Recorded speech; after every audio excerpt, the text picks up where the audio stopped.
My phone's been updated again.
We'll find the last Luna fragment here, right?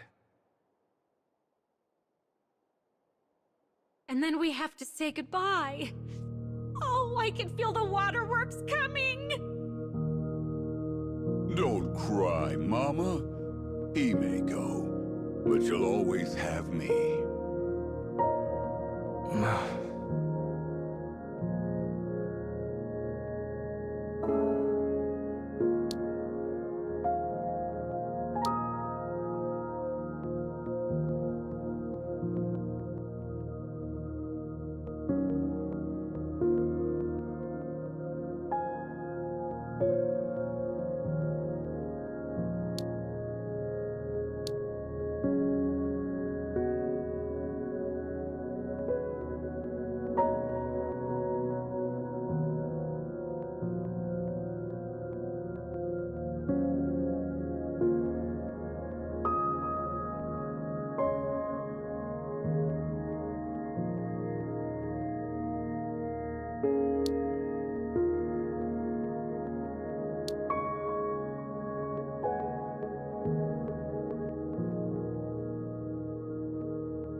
First dark scarecrow. Time to get to work. I have to repair the past inside the scarecrow to get my Luna fragment.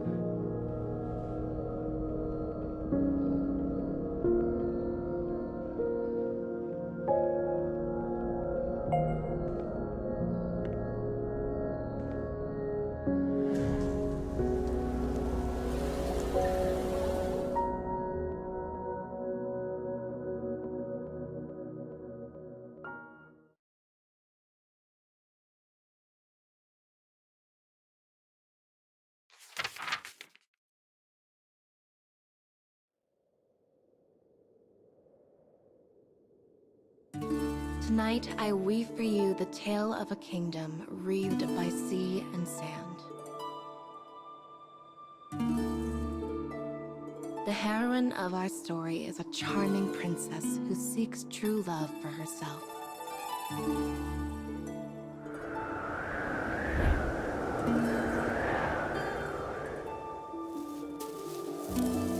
Rolling over both sea and desert, this kingdom thrives in trade. And its queen has issued a notice. My beautiful princess no longer smiles. Any man who returns her joy may have her. The men in the courtyard queue in place, waiting to claim the princess for themselves.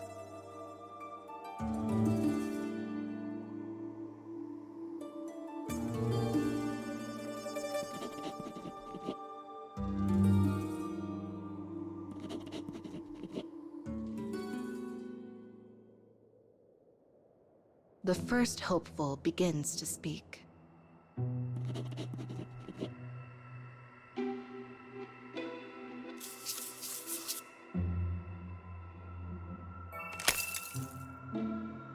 But his words do not reach her. She does not smile.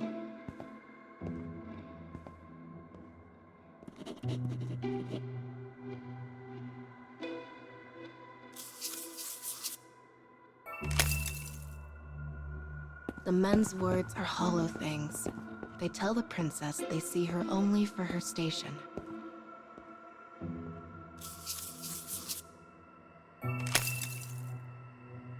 But that error is not theirs alone. Indeed, all who live in the kingdom are blind. They cannot see the princess for who she truly is.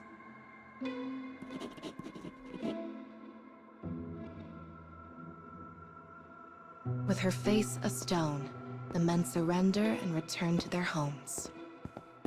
No one understands me, she sighs.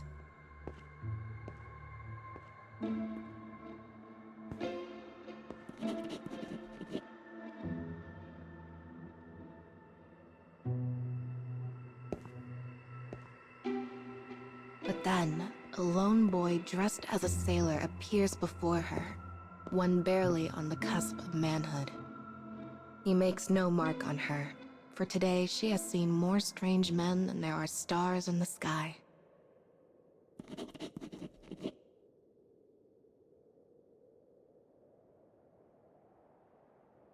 The boy begins to spin a tale of wild adventure. He speaks of a djinn he met on a journey.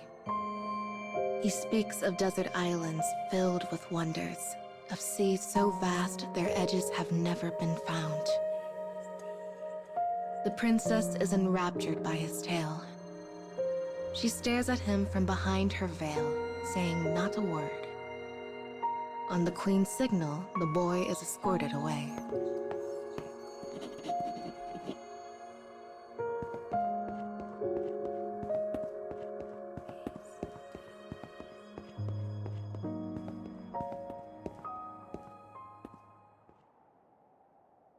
His voice grows distant, and silence soon returns to the palace.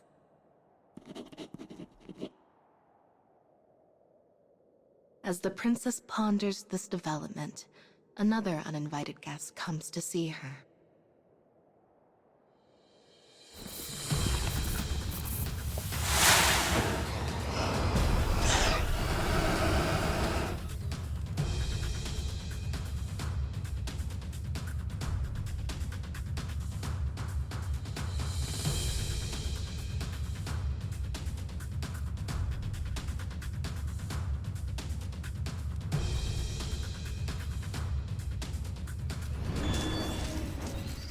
We ready here or what?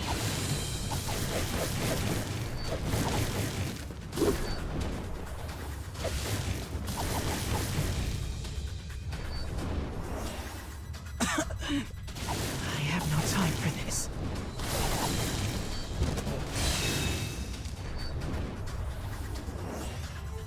I've got enough death for everyone.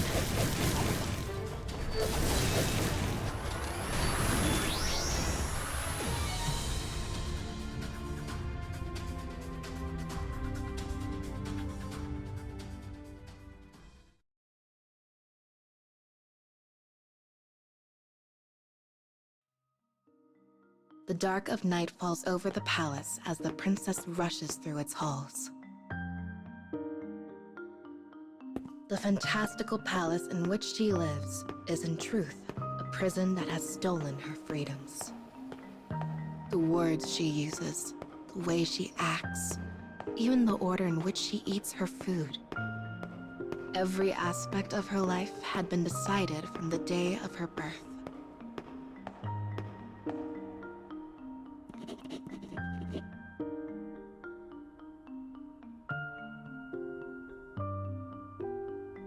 No one has ever seen the true me. None of the men, and not even that boy. Day after day, she plays the role of a demure princess.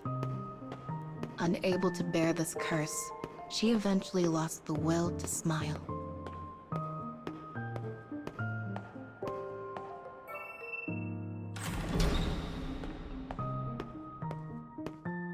Her bedroom is adorned with the most elegant and fanciful decorations. It is one of the few places she can find peace.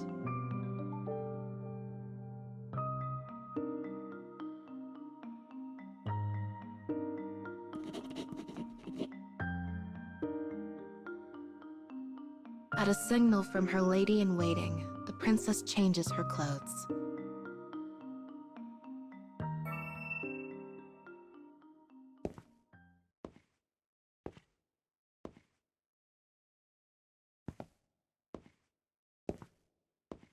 The moon once again emerges from behind the clouds.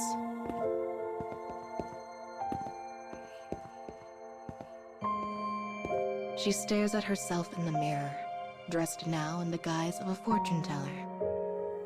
It is a persona she assumes only when the sun takes its leave from the sky.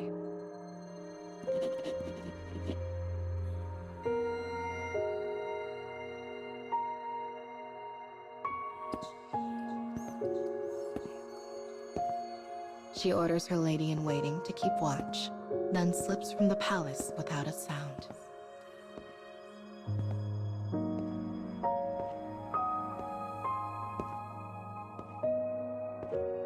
She will be greeted by the bustle of a city bathed in danger and vice. And it is there that she will slip the pent-up frustrations of her carefully orchestrated life.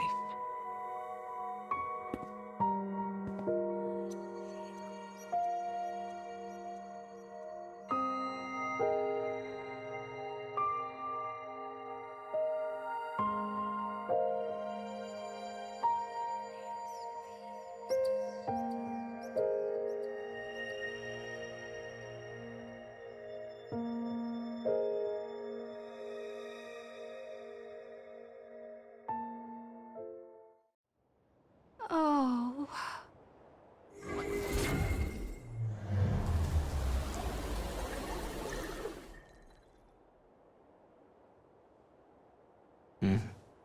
Oh, hi! You're back. Nice job.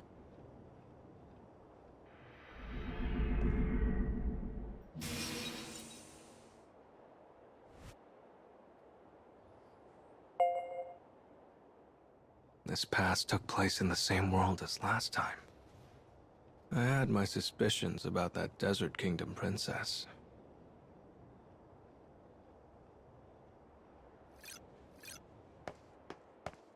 What were you doing on the phone? What? Oh, She was sending messages to her precious babe. You know you can just talk to each other.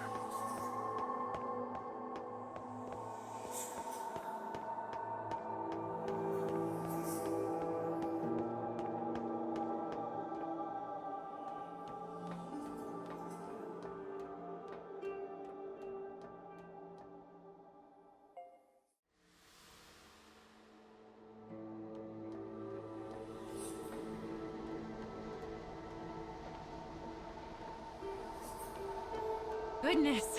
There isn't much space up here. Are you scared, you? Strangely, no.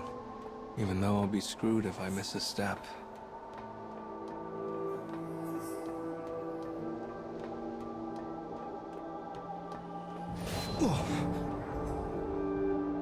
Was that an earthquake?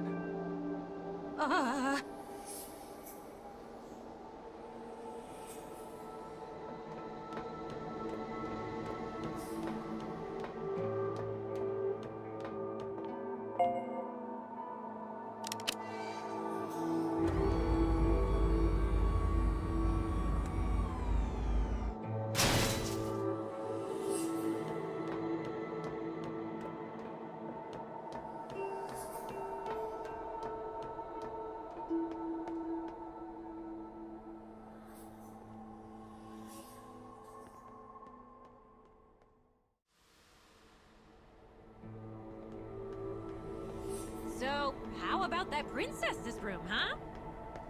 Gosh, I've always wanted to live a rich lady's lifestyle. Sometimes a room can be too big. That thing would take the whole day to clean. And if everything is expensive, you're out lots of cash if something breaks. Don't crush my dreams, Yuzuki. Sorry, couldn't help myself. I don't care for rooms. Mama's apron is the best place for me.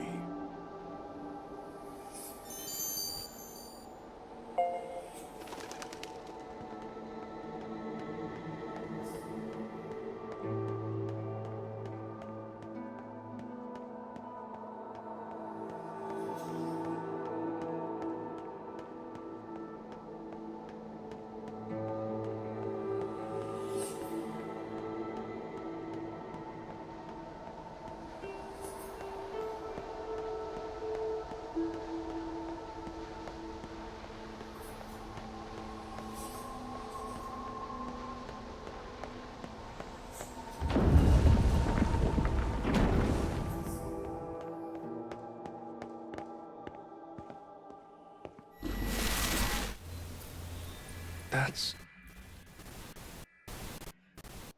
Damn it. I need to follow her. The floor is... Yuzuki!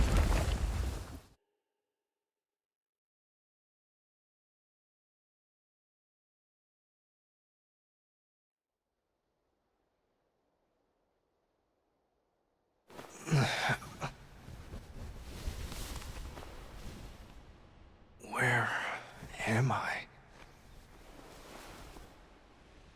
Did I fall underground?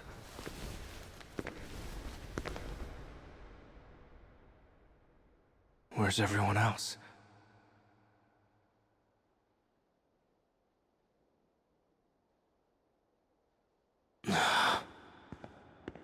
Guess I'll keep going.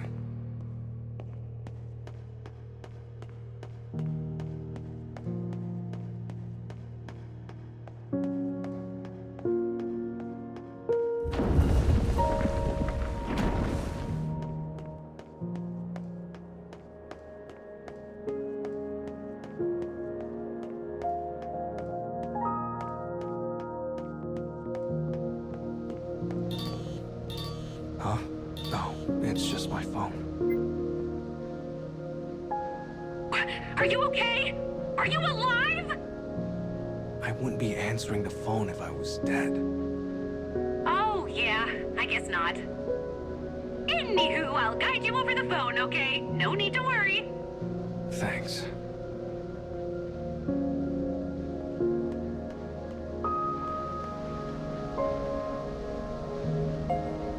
I'm at the second scarecrow now. Go ahead and repair the thing. You've got this.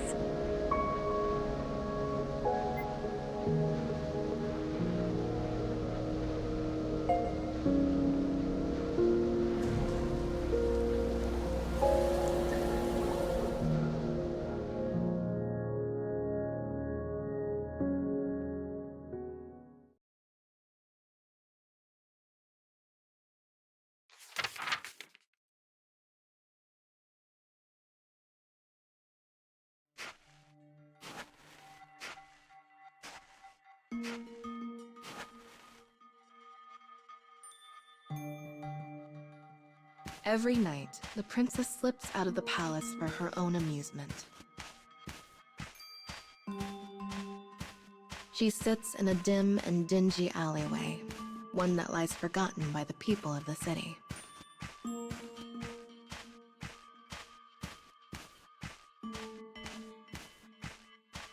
This small tent is the princess's second home. It is a place where she tells fortunes, one of her own creation.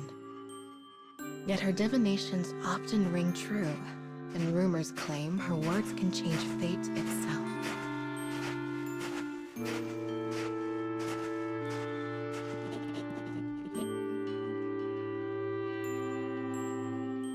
She waves her hands over a crystal ball for her first couple of the night.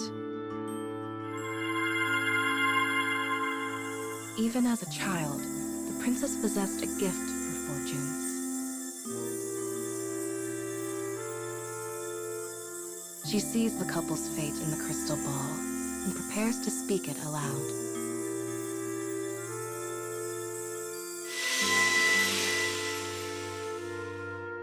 The light within the ball grows faint and vanishes.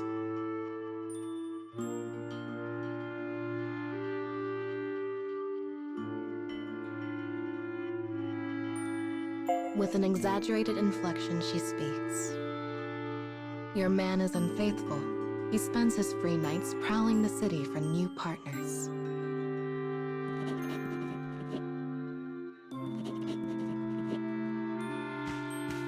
Betrayed, the woman rushes away in tears.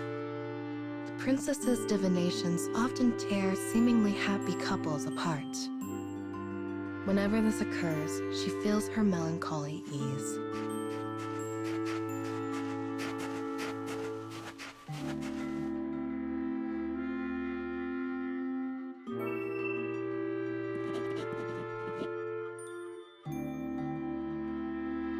When she assumes the guise of the fortune teller, none realize she is the princess. This only confirms her suspicion that no one sees her for who she truly is. Not a soul within the palace, nor a soul without.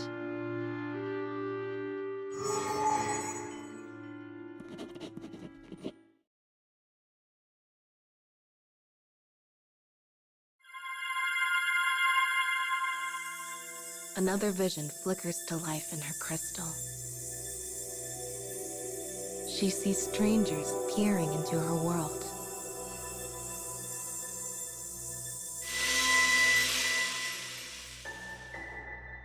The princess quickly recovers from the unexpected occurrence and informs the couple of the result.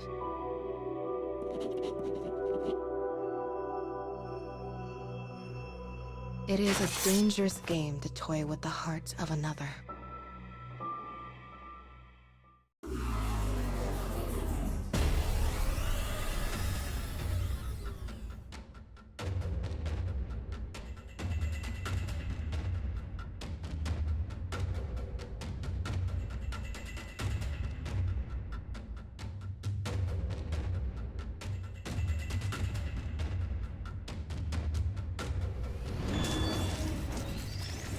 I'll cut down everything in my way.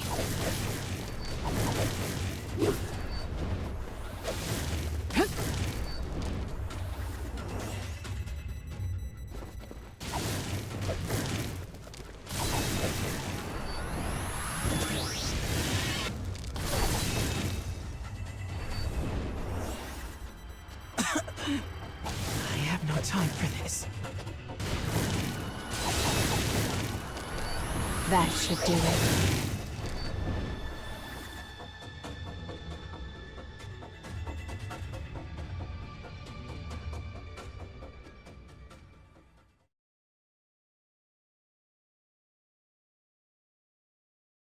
But be it as fortune teller or princess, the woman knows salvation will never come for her. Alas, her life proceeds on a path that is set by another.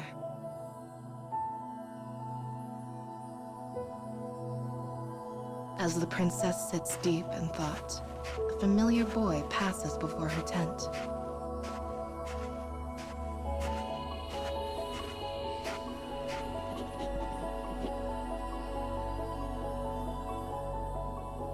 It is the sailor, the selfsame one who came to the palace spinning tales of adventure.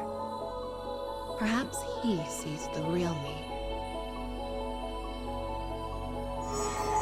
She decides to test his motives.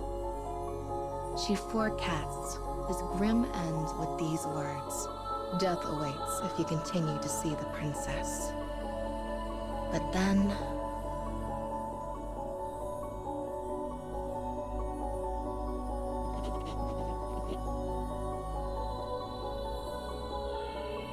the boy bursts into loud, innocent laughter. She watches him as he vanishes into the thick of the crowd.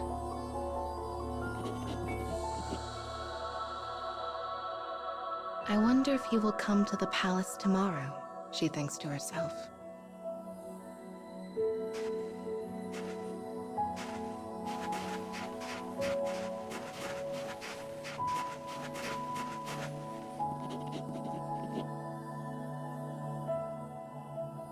And as she slowly makes her way home, she finds her steps to be lighter than usual.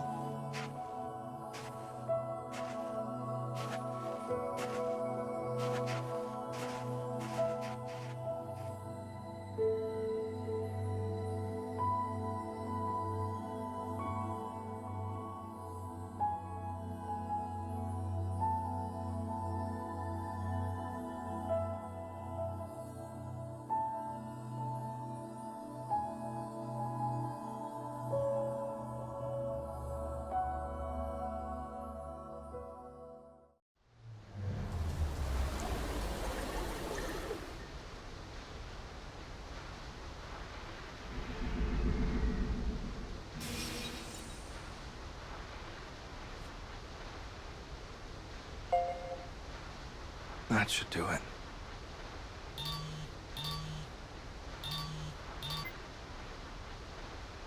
All done? Huh, then let's keep moving.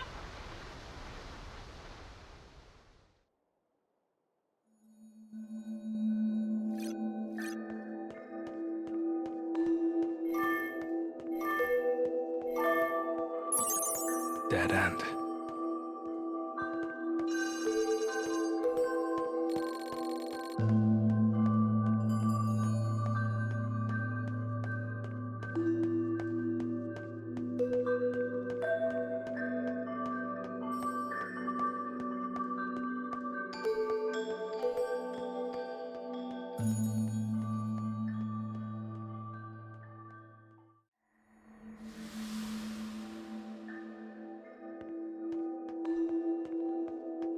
So, how did you get my contact info anyway? What? Oh,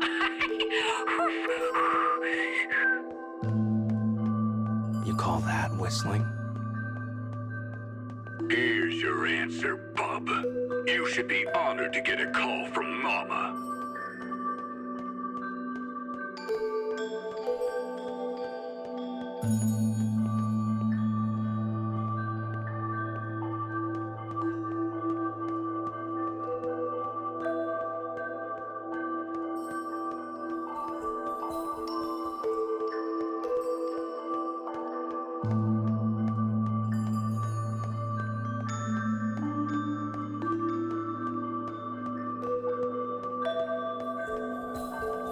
I suppose I just need to head that way.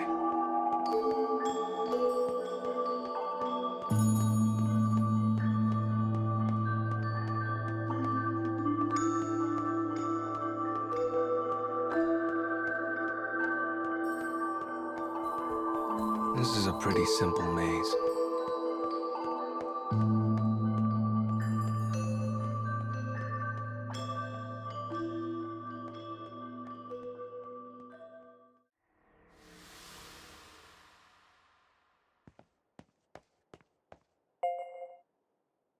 There's a bird statue here. ooh, poke it. Poke it!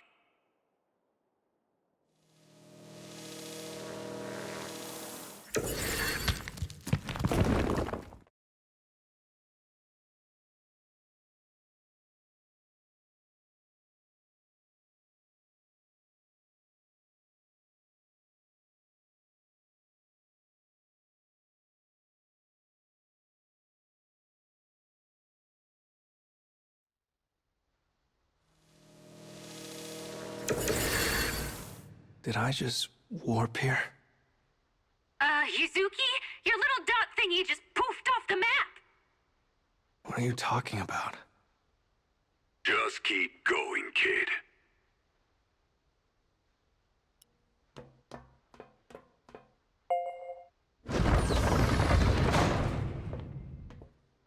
Whoa. These flowers are glowing.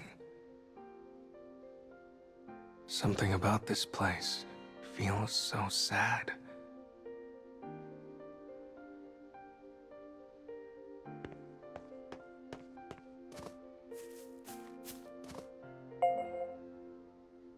This is my sister's bird keychain. She loved this thing. Always kept it clipped to her school bag.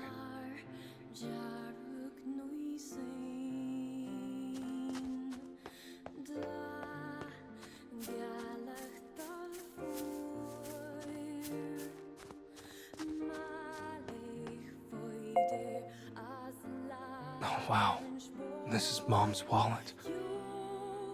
My sister and I bought her this as a present.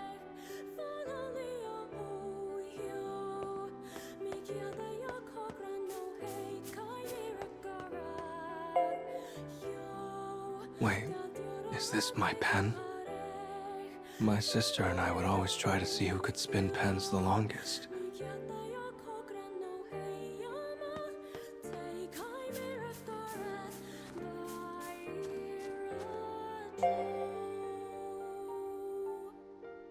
Does someone live here?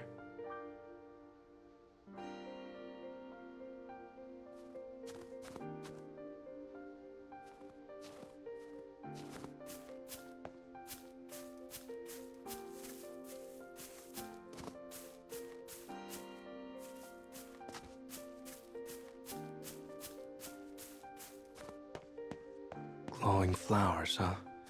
I wonder what they're called.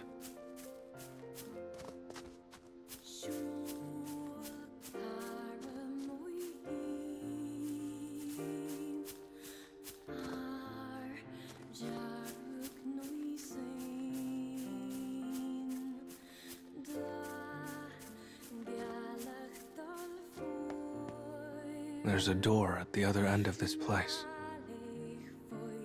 Oh, you might be able to get out that way. Try it. Huh? Does this door not open? Well, that's weird. It should be the way forward. Oh, strange. Reception pretty bad. Oh, come on.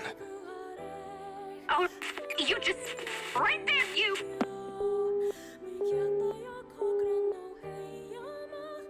The call cut out.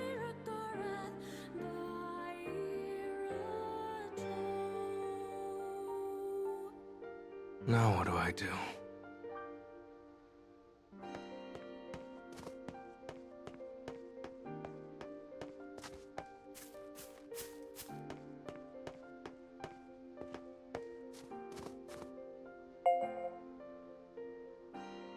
Guess I'll take a break here.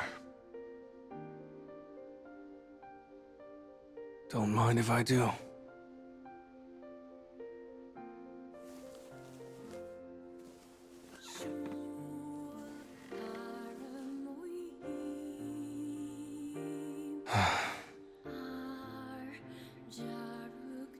It's really quiet without Mama and Babe. Something's missing without them.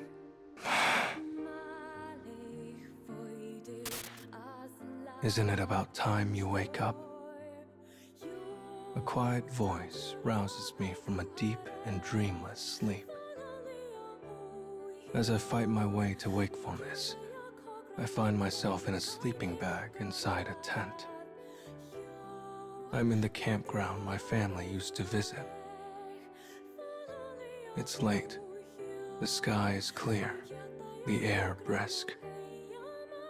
I used to use my father's telescope to gaze at the beautiful jewels in the sky.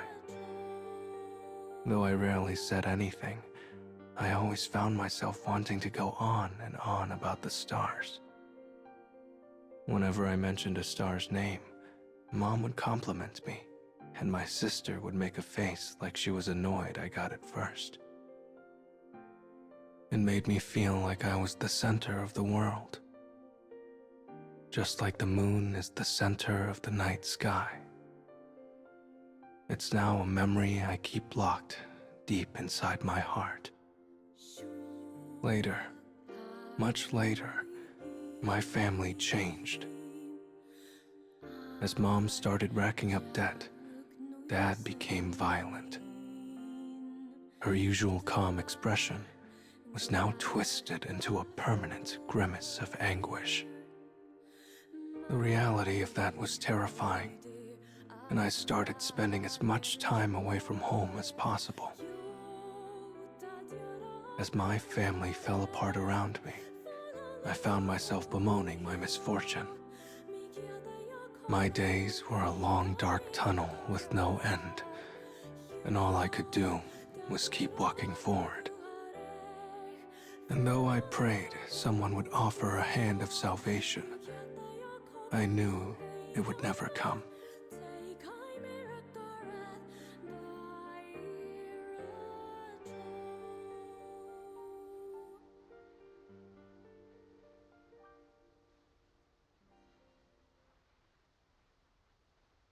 Yuzuki!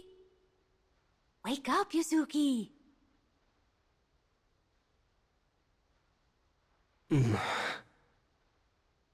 Guess I fell asleep. Gosh, you're such a little sleepyhead. You were snoring like a babe. Mama? Babe, how did you get here? There's nowhere you can go where I won't find you. You know how hard it was to knock down all those walls to get here? Well then. Now that we're a trio again, let's get back to work.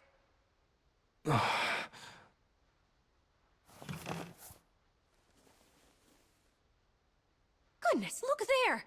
Is that a key?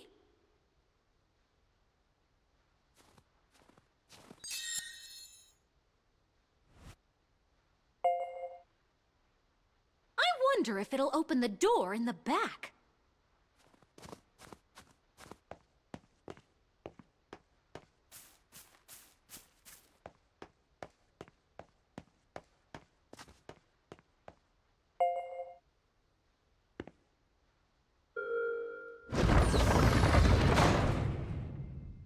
We made it out! Yay! Admit it, kid. You were lonely without her, right? I bet you two missed each other so much! Not really.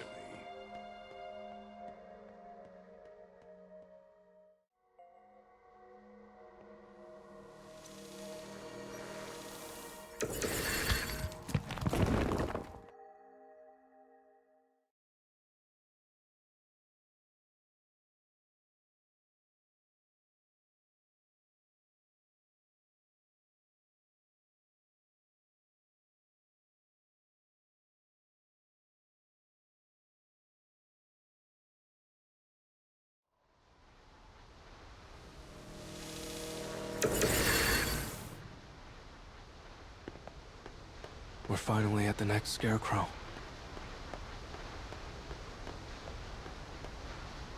So this is it.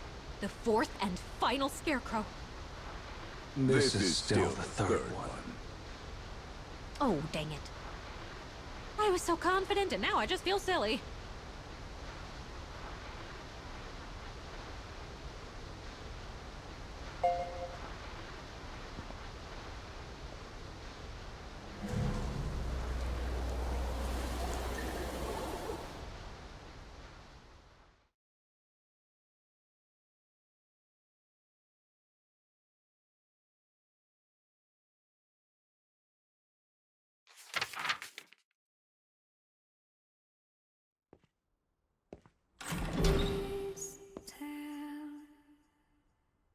The light of the sun gently illuminates the princess as it awakens from slumber.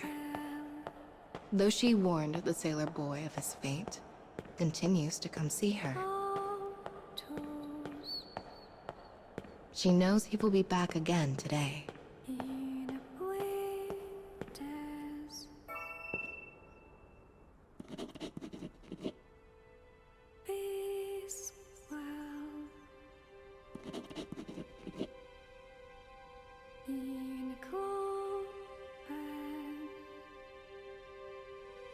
Day after day, he flashes a daring grin as he fabricates tales of adventure.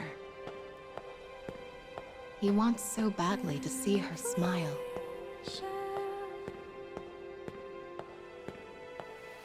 And at some point, she finds herself taken with him. The boy appeared before her like a bird that rules over the free skies. Perhaps she can flee her kingdom prison with him, and only him.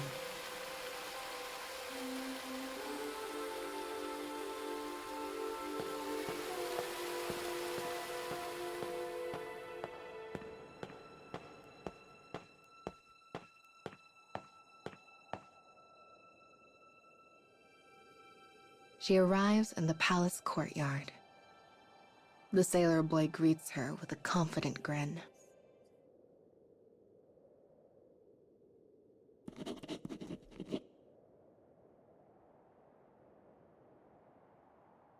She stares at him from behind her veil. She can feel him looking at her. Not her riches, not her status, her.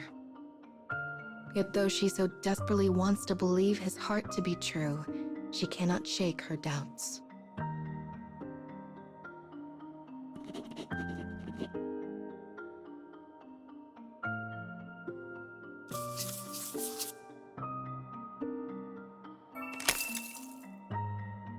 After a moment of thought, she decides to test him.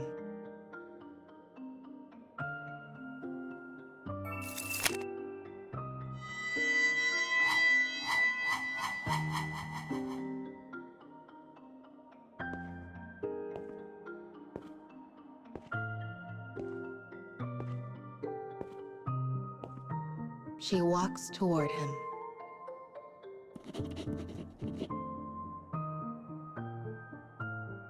In a faint voice no louder than a whisper, she graces him with a plea.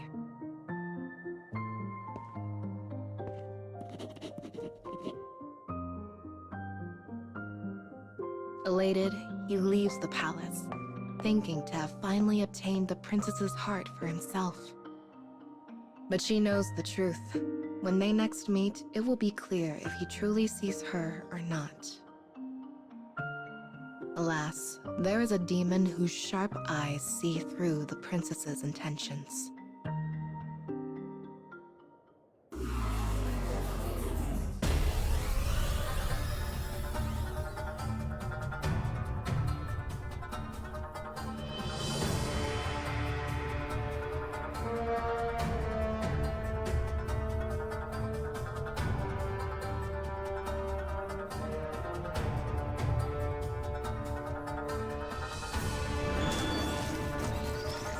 I'll cut down everything in my way.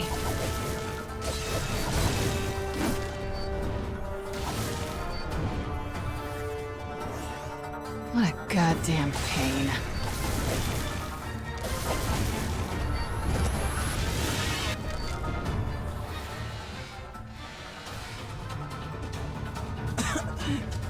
I have no time for this.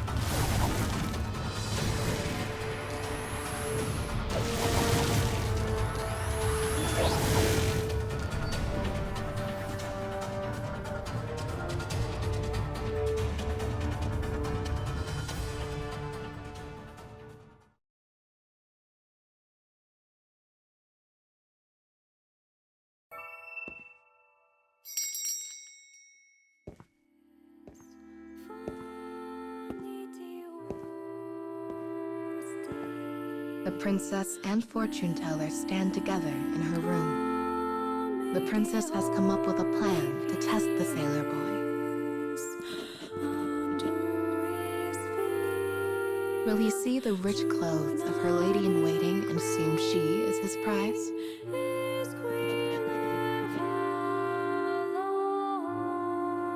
In her guise as fortune teller, she can only pray he makes the right decision.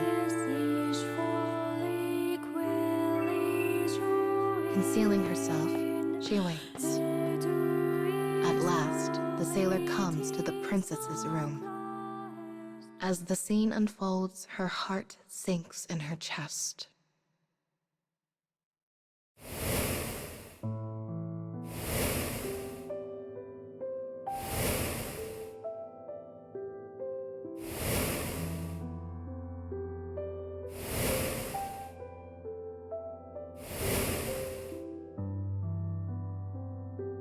The sailor does not recognize the lady-in-waiting in disguise, and quickly spirits her away.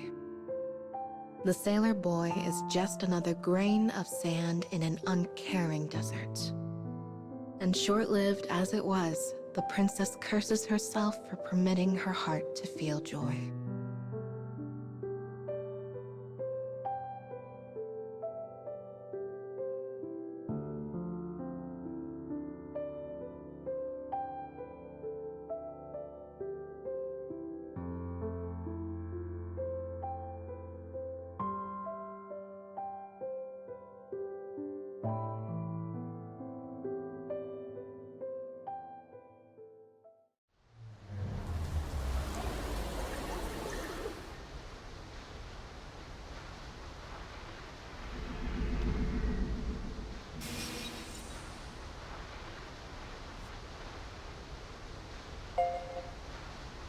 What's with the whole switching places plan? It's so roundabout. I mean, you've had crushes before, right, you? Sometimes you just gotta get in their heads. Well, I guess so.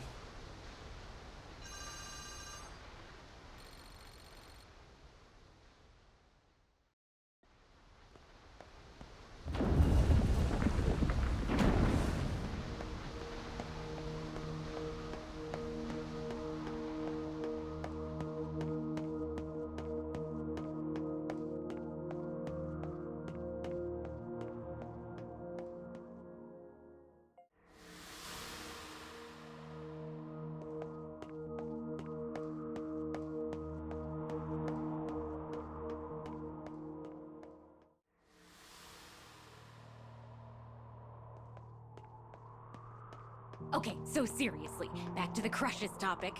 Who's on your mind, you? What a load of bullplop. How dare you cheat on Mama? Oh my gosh, I need to know more! We are not having this conversation.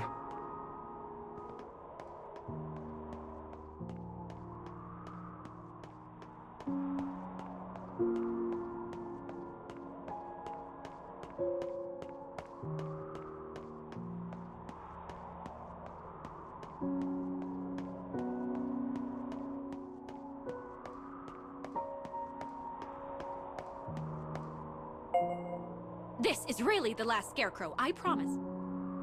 Time to see what kind of ending awaits those two.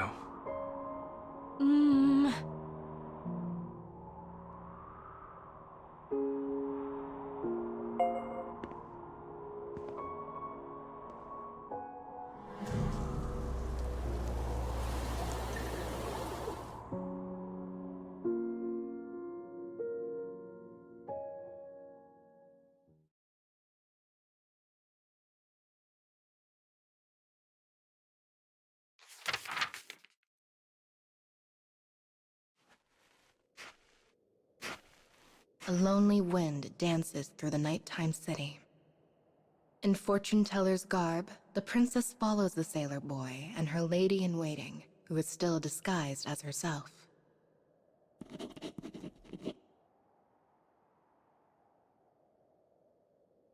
She orders her guards to kill the sailor. For what meaning has his life if he does not see her for who she truly is? She thinks back on the day they first met. He spun a magical tale of traveling the world.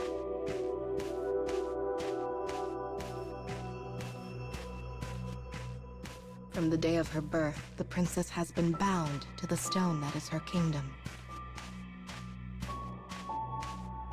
But the boy came to speak with her countless times, eventually setting her heart aflame. She had so desperately wished to fly to freedom with him. But now her heart lays in ashes. She has been betrayed, undone.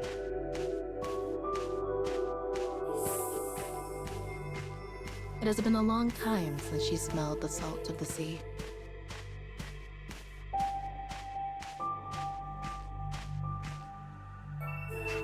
The beach is unnaturally quiet, the sand darkened with blood.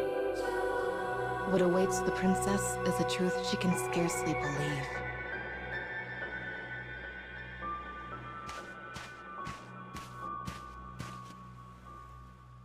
The sailor boy is protecting her disguised lady-in-waiting. The boy risks his life to protect a false princess, yet the true one sees it as a fruitless act.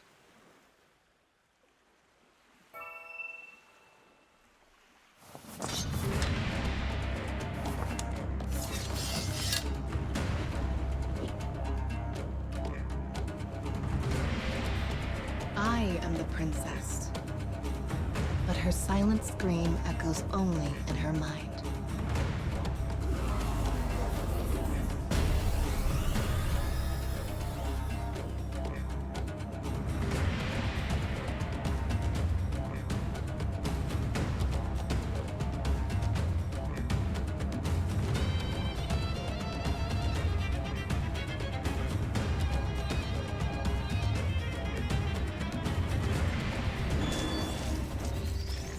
We ready here or what?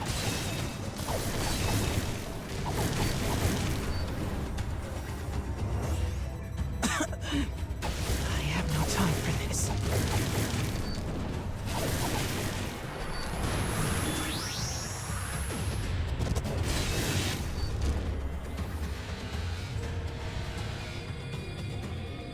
I've got enough death for everyone.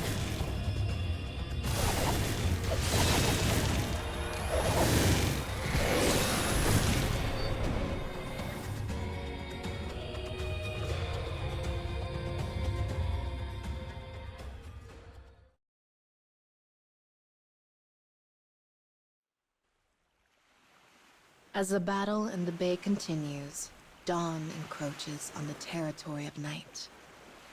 When sun and moon meet in the sky, they point their blades at one another.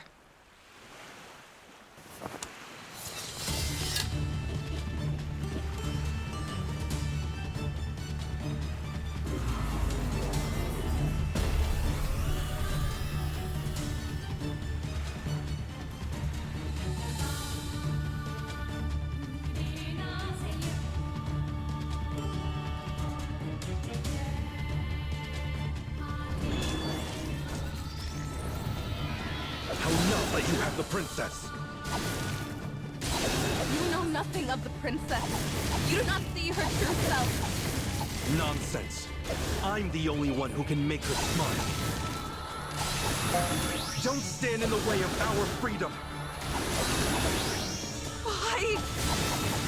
I wanted you to look at me and only me, yet my wish never came true. Why?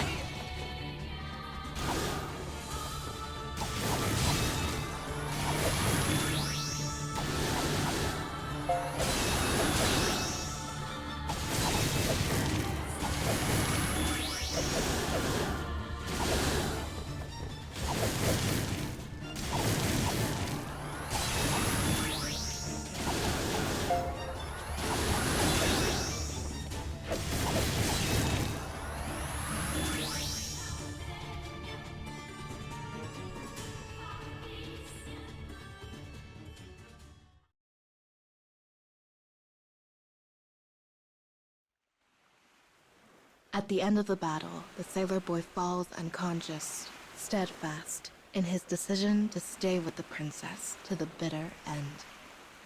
Though the princess finds her will to live fading, one last idea comes to her. She will set to sea with the boy, and they will slip the mortal coil as one.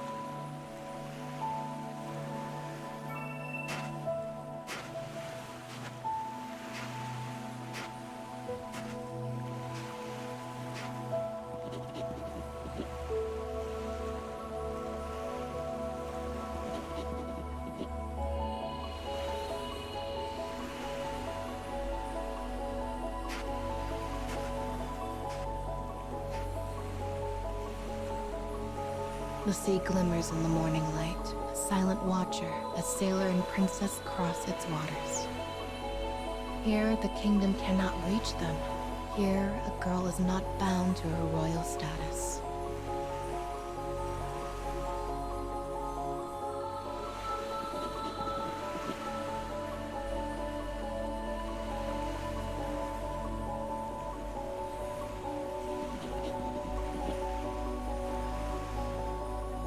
As the sailor awakens, his expression twists into one of hatred.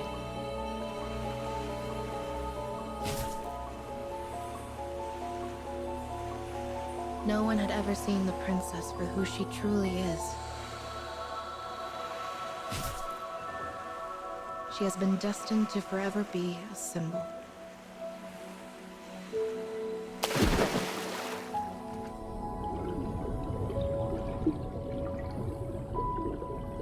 Yet before her stands a mere boy who only wanted the princess's smile for himself.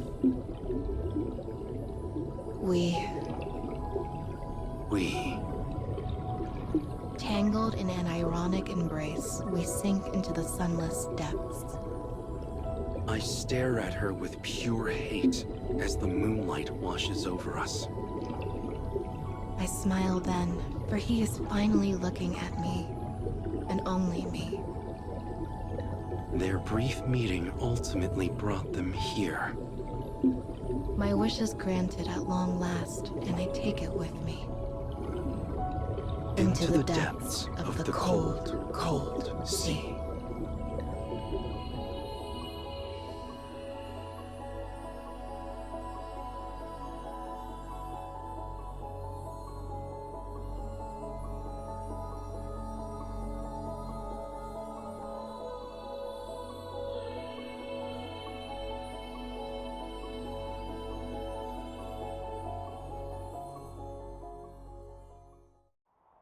Oh. And that takes care of that. I guess there's not a lot of time left, huh? When the 4 moons... No, when the 4 keys come together. Oh... Oizuki... What should I do? Mama. Oh, whoopsies. Gotta get back in gear.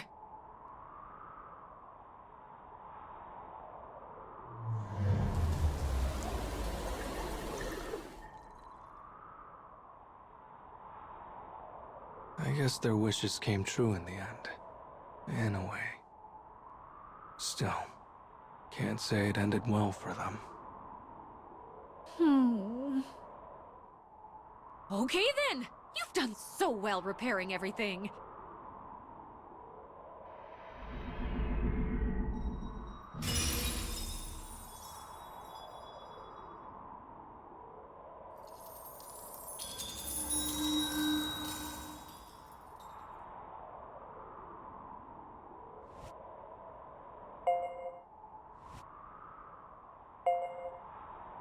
So this is the last Luna fragment.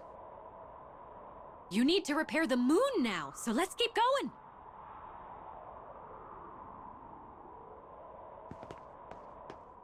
The moon has the power to make people's wishes come true, right? So once I fix it,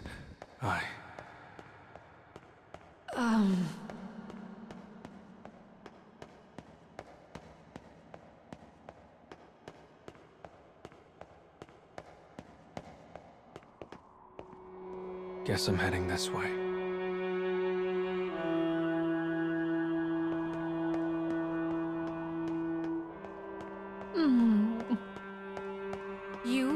Let's say someone had to be sacrificed for you to complete your objective. If push came to shove, what would you do? The hell? I don't know. I'll just think about it and make the best decision I can.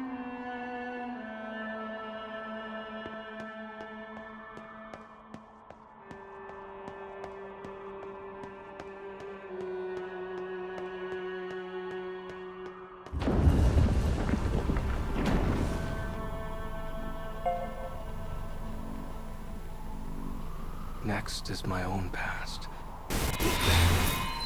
Making wishes a reality will always come with a price. Are you sure you're prepared?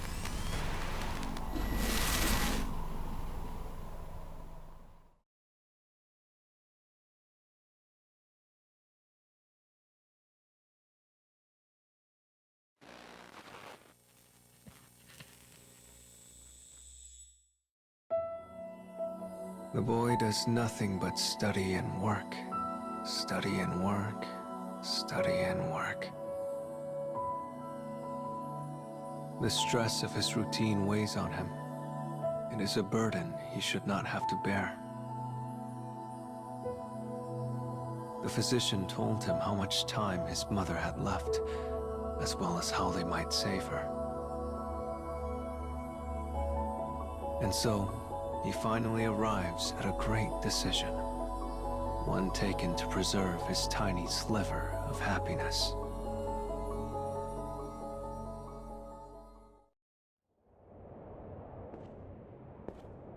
The boy walks through an endless night with no exit. He does not question where he is. His only aim is to follow the moon that now hangs in a darkened sky.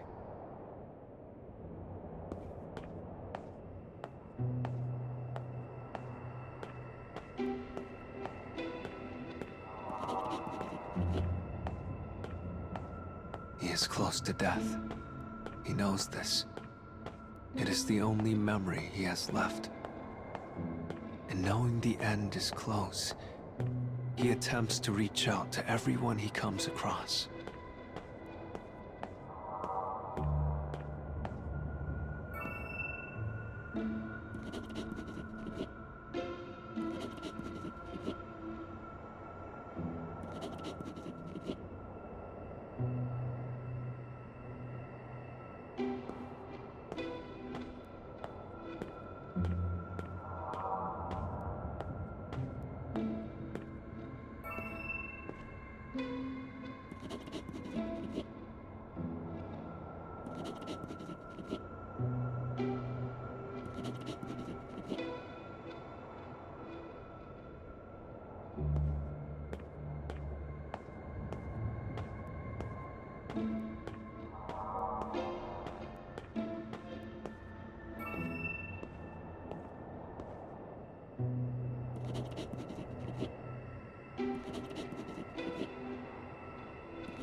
But he receives only cruelty in return.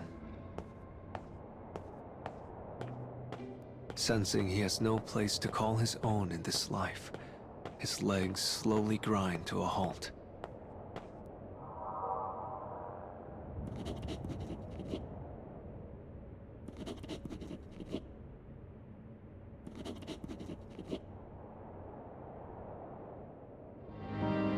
He remembers what he and his mother said to one another when he was young. Even when his father scolded him, even when he fought with his sister, his mother had always been on his side.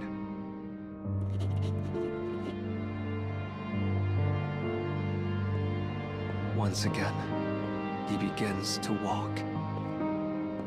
The moon shimmers, illuminating the path.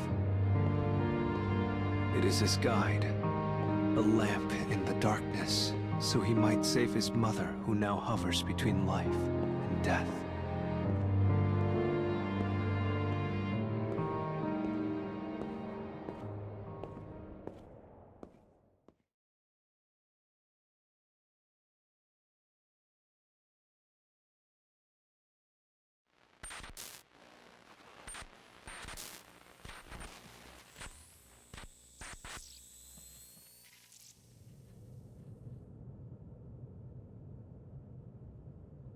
The boy wakes up on the couch.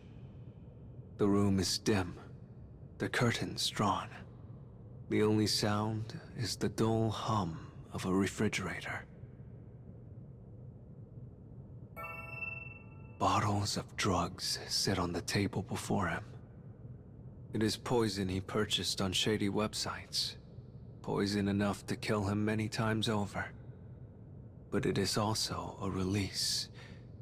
For while it causes brain death, it will leave his heart intact for his mother.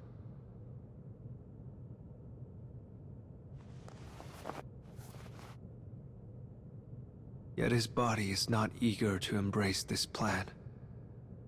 And for a while, he had lost consciousness.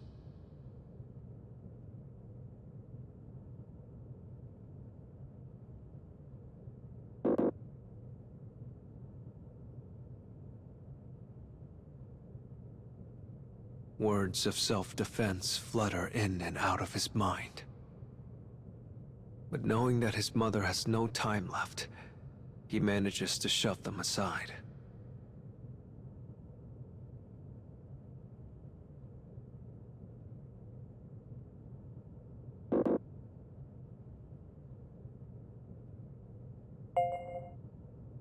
His rational mind suppresses his will to survive, and he brings the drugs to his mouth.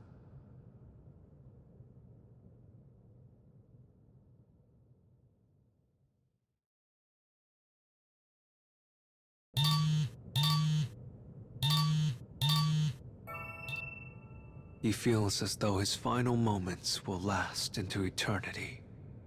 But then his phone rings. He lacks the mindfulness to notice his palpitating heart. But somehow, he manages to trace a shaking finger across the screen.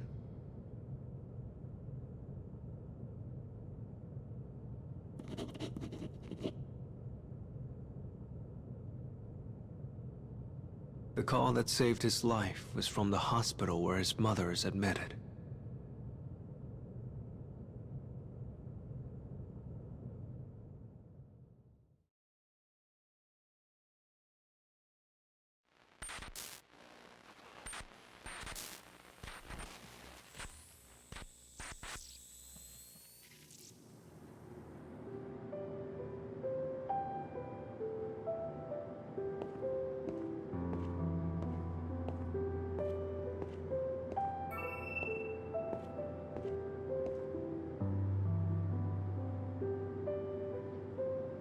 It is as though time is frozen in the hospital room.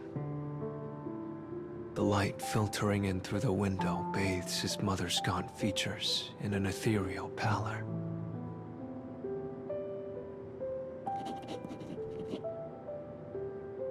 She had passed not long before, quickly and without warning. There is a thin smile on her face, as though free at last from her hell.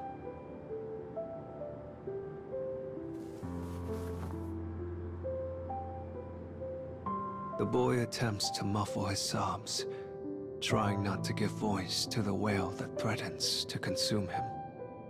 He has lost his last remaining beam of moonlight, and now he can only hold tight to the shell of what used to be his mother.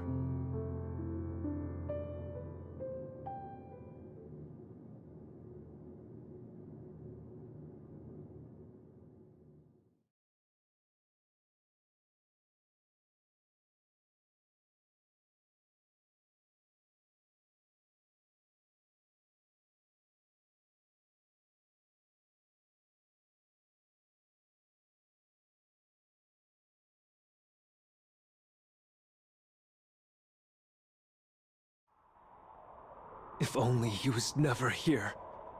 If only...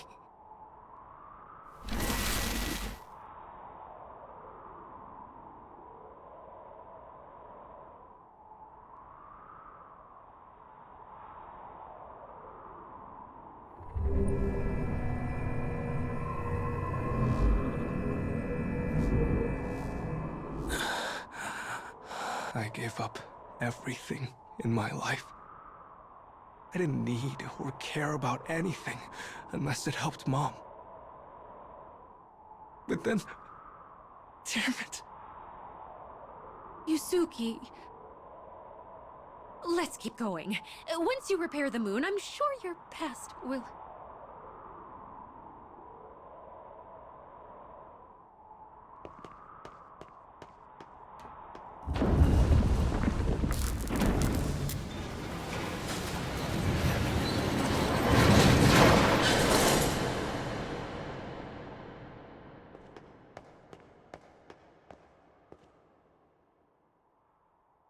It's finally time for us to complete our objective.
Well, this is the last stop on our journey.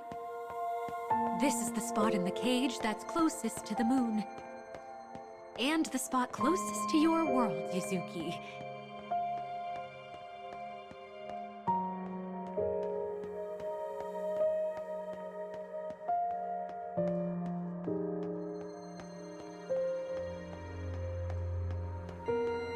Gosh, we've been through so much together, haven't we?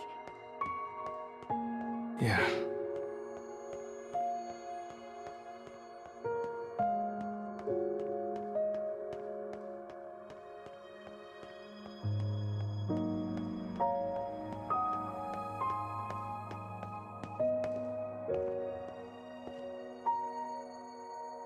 Never thought I'd get this close to the moon. Oh. Yuzuki, to tell you the truth... Oh, never mind me. It's nothing. Come on, you. This way.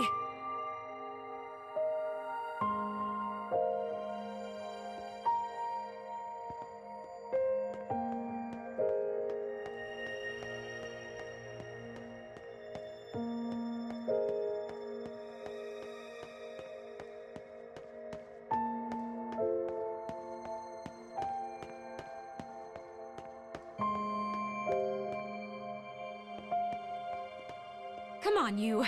This way.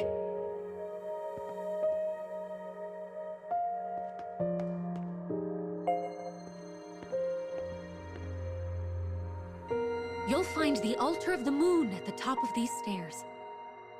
Once you place the fragments on it, you should be able to fix the broken moon.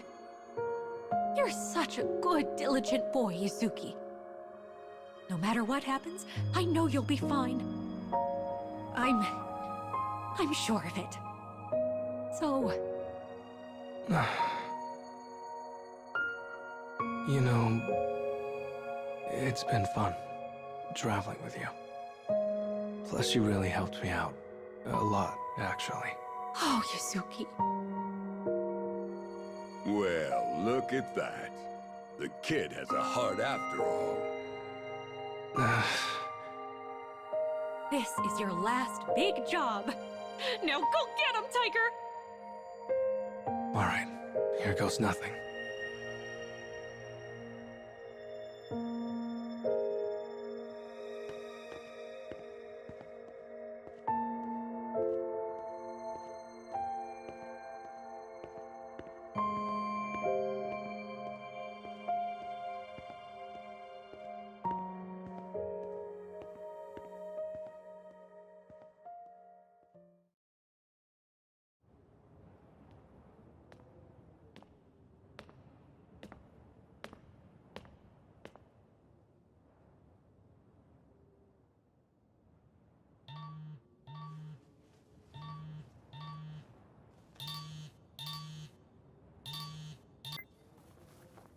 Yuzuki?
Tell me, Yuzuki.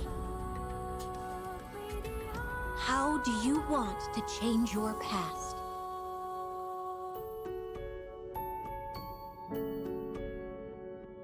I want this.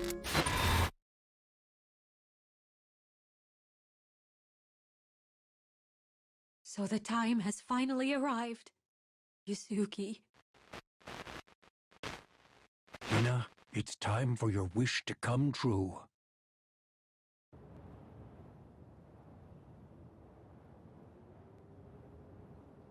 So, tell me, kiddo. How do you want to change your past? I want to live with my dad.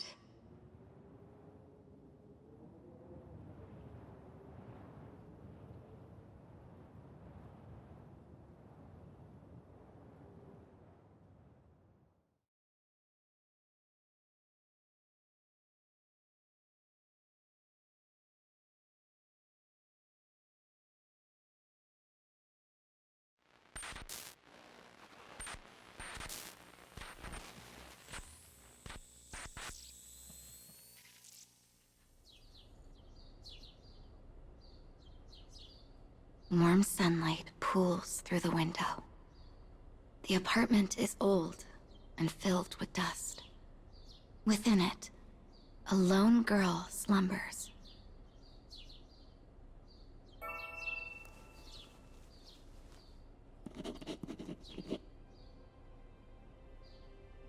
Now awake, her gaze quietly scans the room. This is her home, a place so full of memories. Her father is not to be found in his usual spot. She faintly recalls venturing into a strange world in order to regain a normal life with him. Was it all a dream? Her murmur melts into the quiet of the room.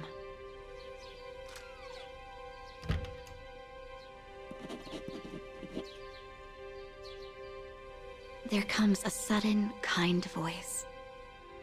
The girl heads to the entrance, eager to see if the speaker is who she thinks it is.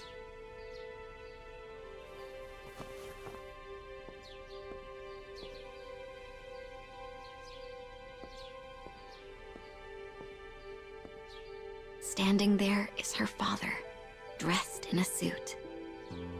He offers her a smile and says, "Guess what, Pumpkin? I finally found a new job." He is happy. It is an emotion she's not seen on his face in years.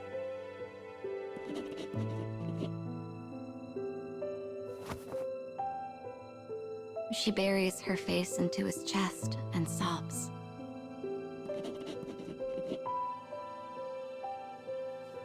He responds by saying her name over and over as he strokes her hair. In that moment, she thinks everything will finally be all right. The girl sheds tears in the warmth of her father's embrace. She then makes an earnest wish. A wish for this brief moment of happiness to last forever.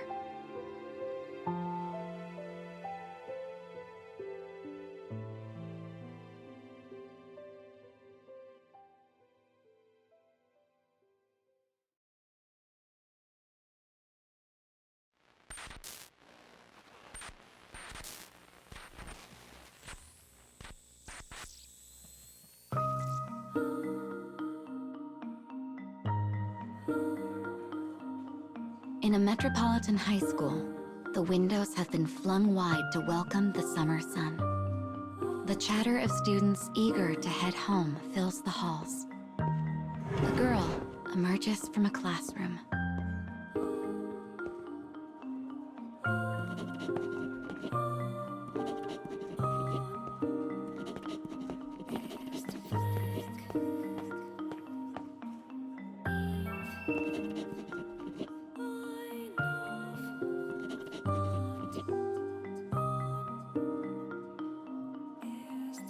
Her friend asks her for yet another once-in-a-lifetime favor. "All right," says the girl, "but you owe me 2 sodas now."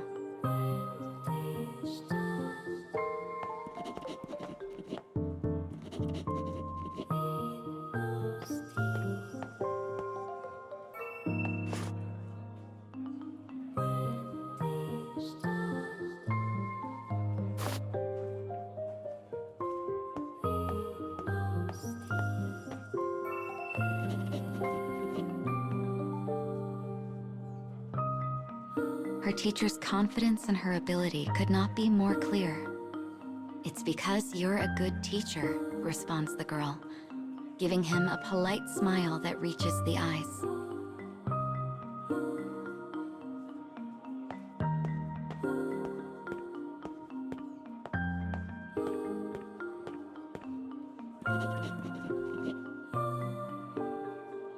With a quick invitation, she takes her friend shopping near the train station.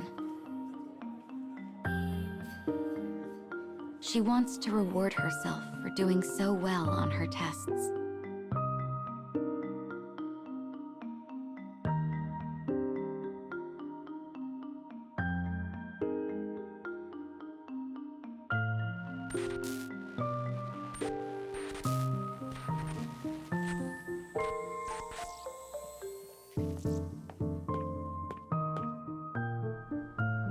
The girl hurries home after stopping by the sweets shop near the station. She wants to celebrate her test results with her father over his favorite treat of cream puffs.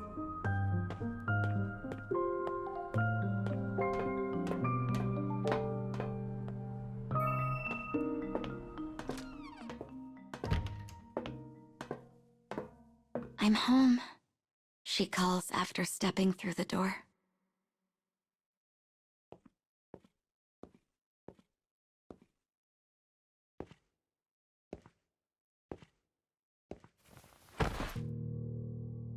Her father collapses before her eyes. There is a knife, blood. He is dead beyond all doubt.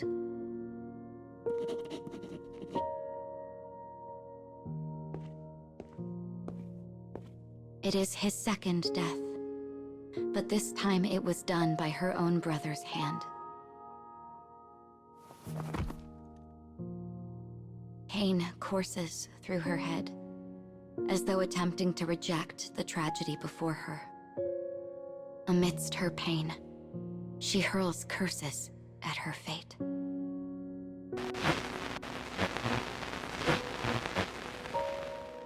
You use the power of the sun to wish for a quiet life with your father. But no matter how many times you rewrite the past,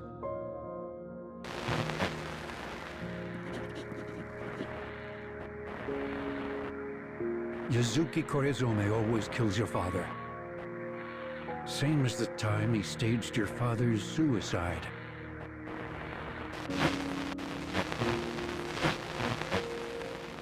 But I know you haven't forgotten, Hina. Because you bear the same sin.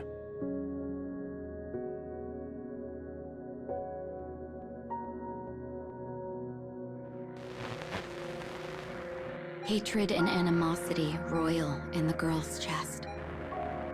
She has come to question her estranged mother, the one who abandoned her in the divorce.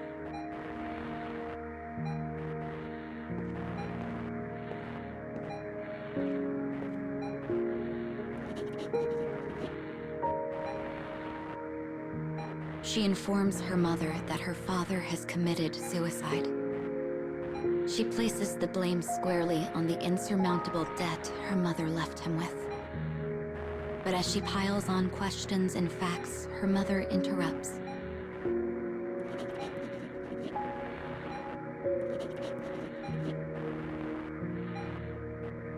She cares not that he is dead. She seems almost pleased. This is too much. Finally, the girl snaps.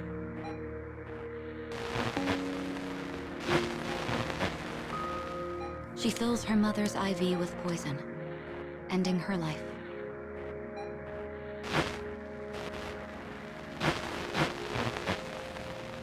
This is the truth of it all. The whole reason for this journey was for you to understand that. Because now, it's time for your wish to come true.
I'll never forgive him. Never. Never.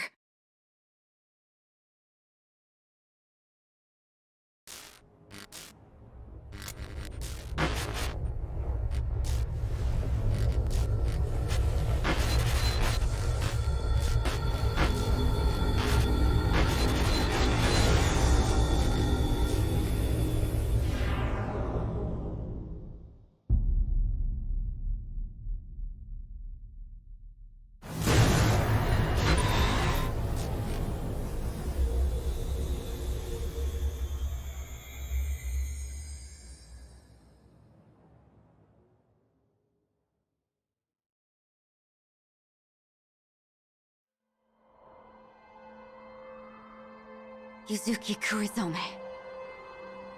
Hina Akagi. I knew it. You killed Mom!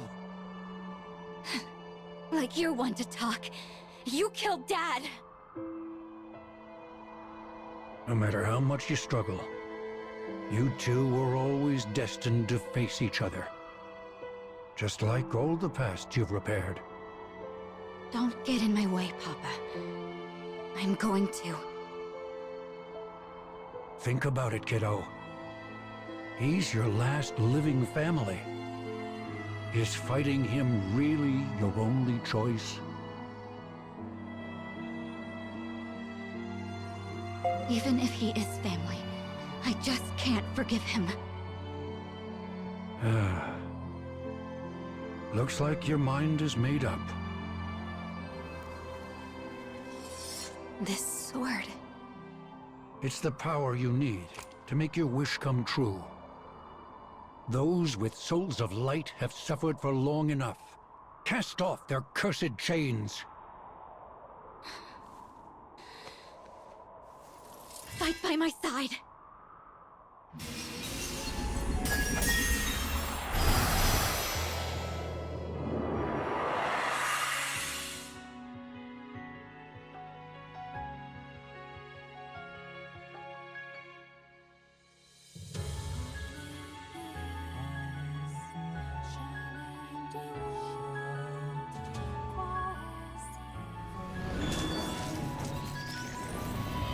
I don't need anything else.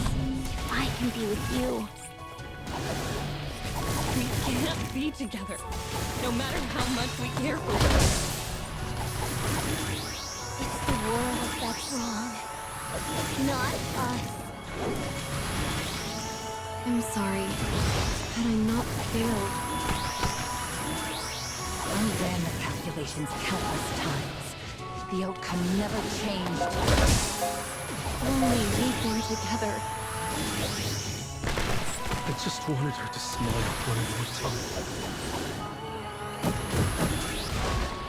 I just wanted someone to see me for who I truly was. I want someone to smile. And I must lose something in order to make this wish come true.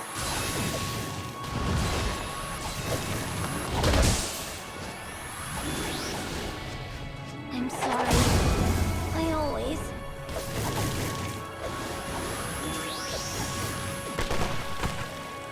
I won't say this.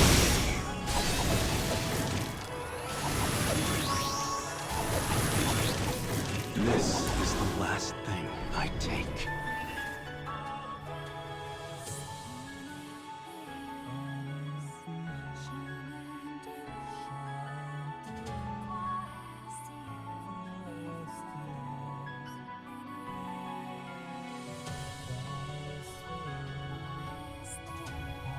We only realize what we have once it's gone.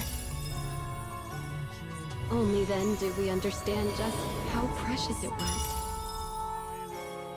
You're doomed to the same fate as us.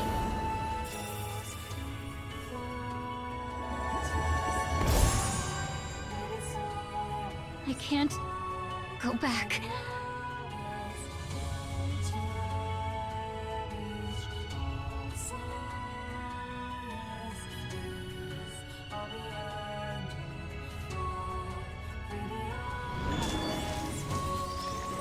I've been waiting so long for this. Ever since the day you killed Dad. Wrong! I am going to kill you! Right here and right now!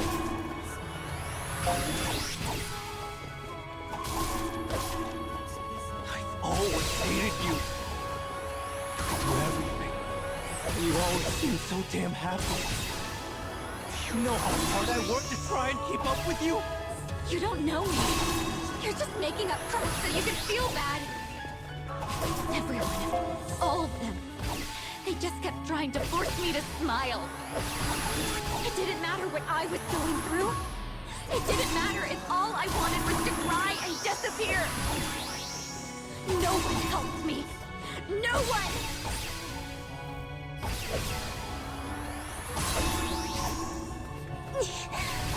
Damn it. Give up and die, damn you! Shut up. This pain is nothing. It's nothing compared to the hell I lived through.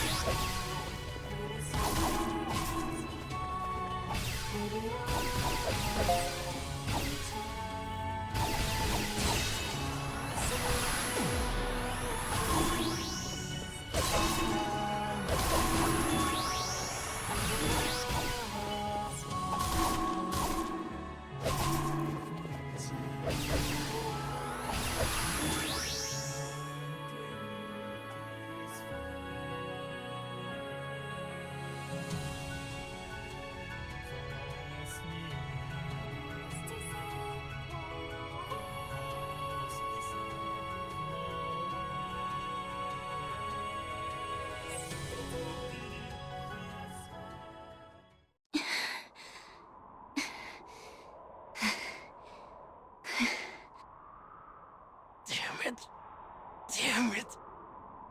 Now, I'll finally get my revenge. I just wanted to live with Mom again. I'm sorry, Mom. I'm so sorry.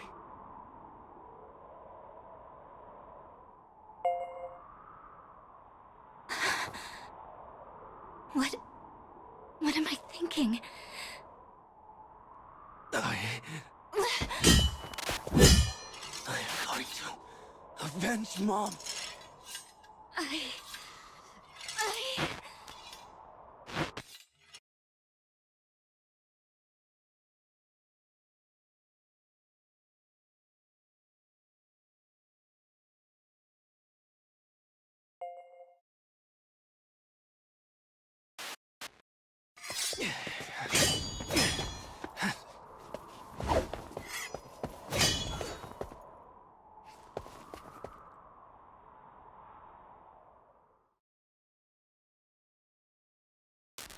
I've always walked a dark path.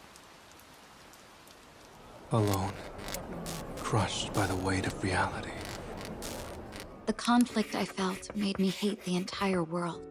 And in the end, all I had was my own voice crying out. And that's why I have to.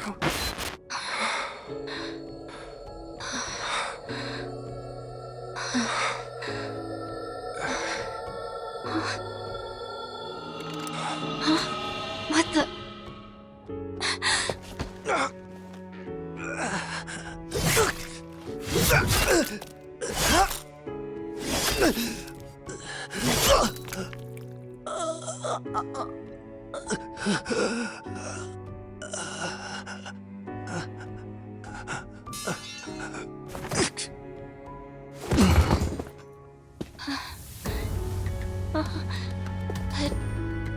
I didn't...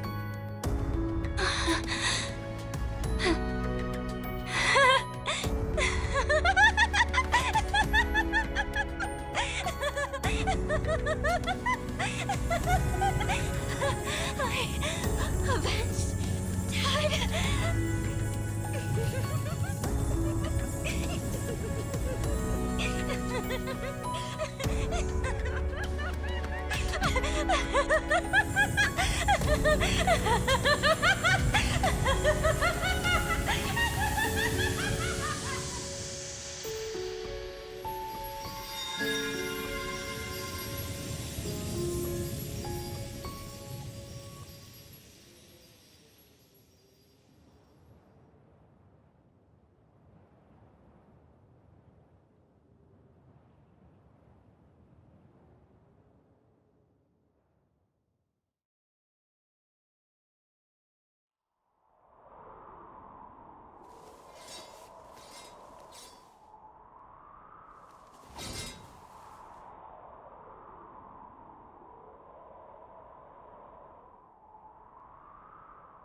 Yuzuki. Oh, Yuzuki. Don't cry, Mama. Hina finally got her wish. That means our job's done. But it just doesn't feel right. There must have been a different way this could have ended.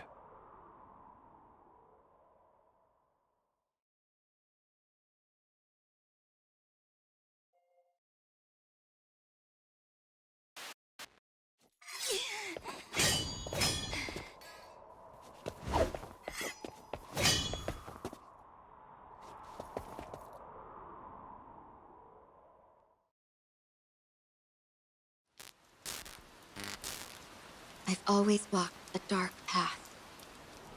Alone, crushed by the weight of reality. The conflict I felt made me hate the entire world. And in the end, all I had was my own voice crying out. And that's why I have to.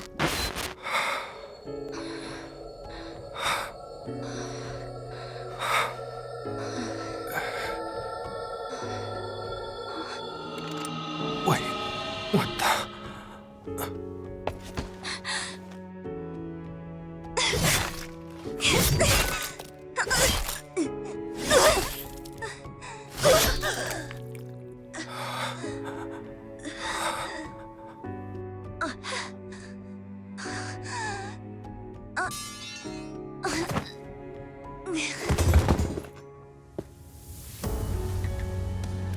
But why?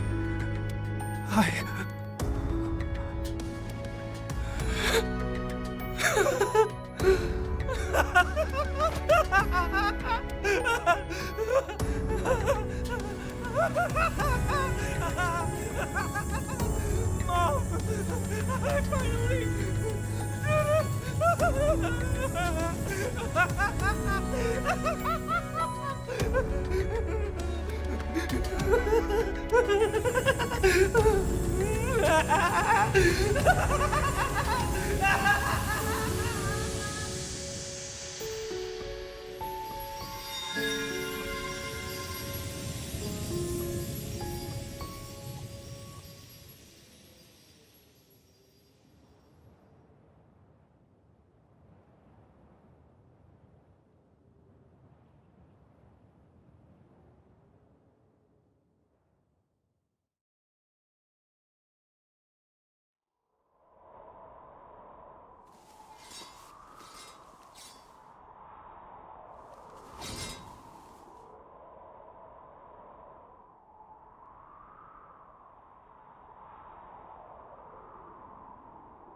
Hina?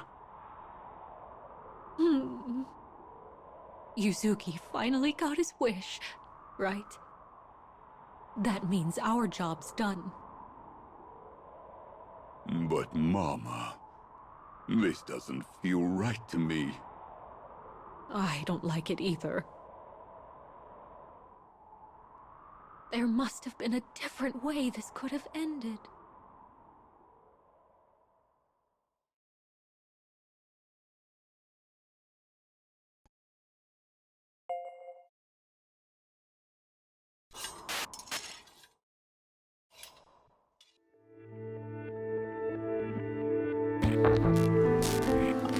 I've always walked a dark path.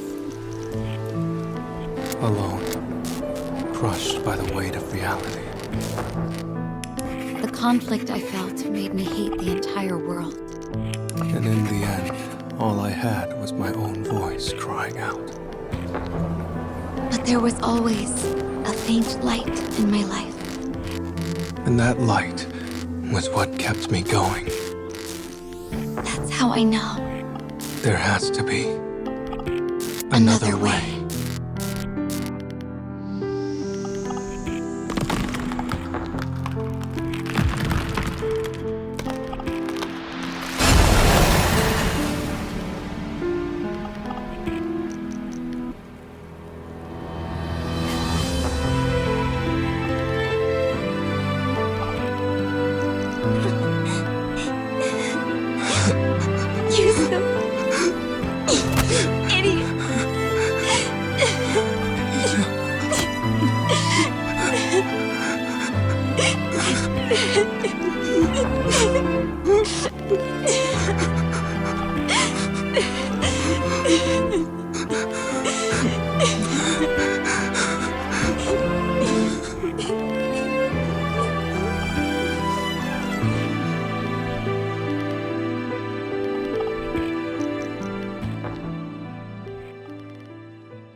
Looks like we're never going back to our world, huh?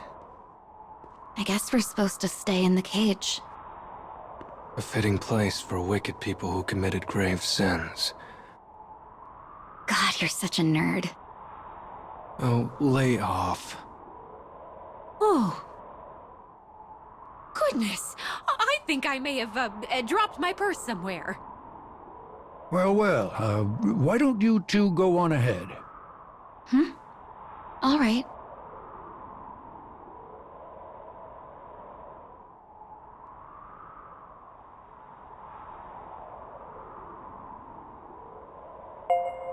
What a beautiful view. So this is our home now.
Oh.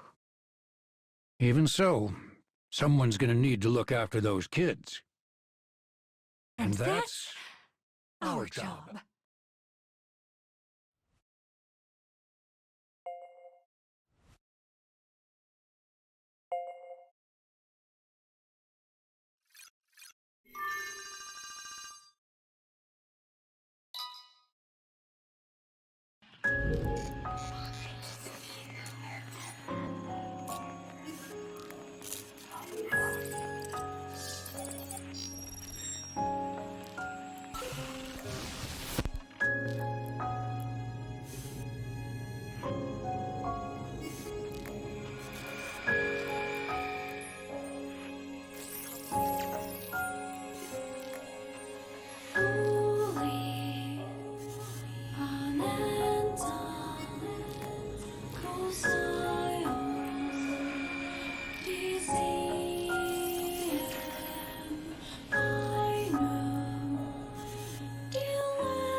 Goodness.